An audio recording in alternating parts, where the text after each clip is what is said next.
Certainly for Jonathan Rea, Superpole has been tougher this season than last. He was never off the front row in 2022. He's averaging just 5th on the grid this season. Loads of traffic, firstly through the Lycée complex and then through the final chicane. And Jonathan Rea's lap goes away from him. Alex Lowes likewise. They remain 2nd and 4th as things stand. Less than 3 minutes remaining here. Yeah, and well, that's really going to hamper the Kawasaki riders. They're not going to be able to improve their time on this lap as well for Alex Lowes. Jonathan Rea might have been able to clear the traffic and give himself that momentum into the next sector. We'll see what he can do through sector 1 on this lap. Well, he certainly threw himself down the inside of Alex Lowes to get clear, and then was able to gain track position by the time he got off the chicane. So we'll see if that was enough. We pick up Toprak Razgatlioglu all the way down in 9th position at the moment. Our Superpole award leader, 4 poles and 4 Superpole race wins, 3 of them in a row for Razgatlioglu. He goes P2, separating Gerloff from Rea. So it's Garrett Gerloff who leads by 0.4 of a second from Toprak Razgatlioglu. Jonathan Rea 1/10 of a second further back in P3.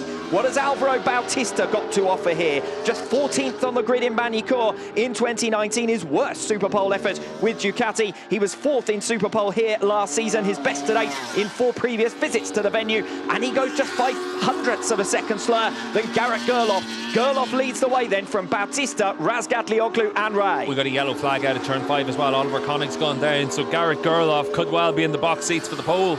1.5 minutes remaining. Gerloff leads it ahead of Alvaro Bautista. We'll see what Bautista can do here. But as you say, if there are yellow flags out, even if Bautista does go flying through, the lap time would be deleted. Wait to see whether he can get through just in time. For the moment, he's 1/10 of a second up after the first completed sector.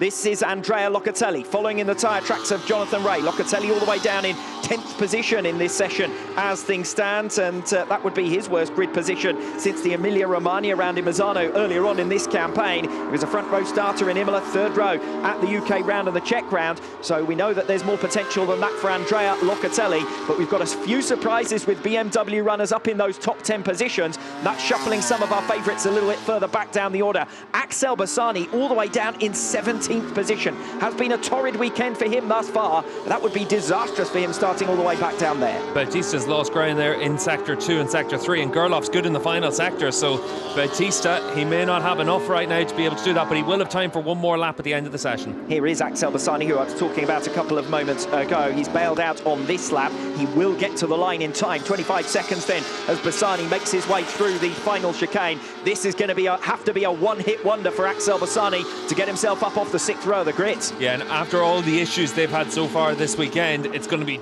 really tough for him. We've got time for one more fast lap for the riders that have come across the line. So the likes of Bautista can do one more lap to try and take the pole from Garrett Gerloff. Razgatlioglu is not going to improve. He's 3 seconds down after the first sector, having crossed the line just in time, but he's not going to get another lap in. So Razgatlioglu in danger from behind here, sits in P3.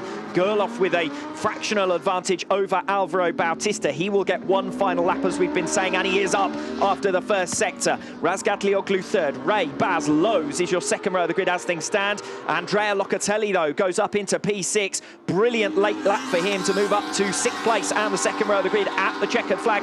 Michael Ruben Rinaldi also on an improved lap here, just making his way through the final sector. So Rinaldi, who has been an average of just 7th in Superpole this season, that has been about where he's been generally through his time on the factory Ducati. 3rd row of the grid at each of the last 3 rounds, but he's going to go up onto the front row of the grid. Rinaldi displaces Razgatlioglu, and Rea slots in behind his team partner Alvaro Bautista. Bautista's just 1/10 of a second down after 2 completed sectors, but he's 1.5 of a second down after sector 3. It would take a very special 4th sector now for Bautista to challenge Gerloff. It does look as though Garrett Gerloff is going to be a pole sitter in World SBK this morning.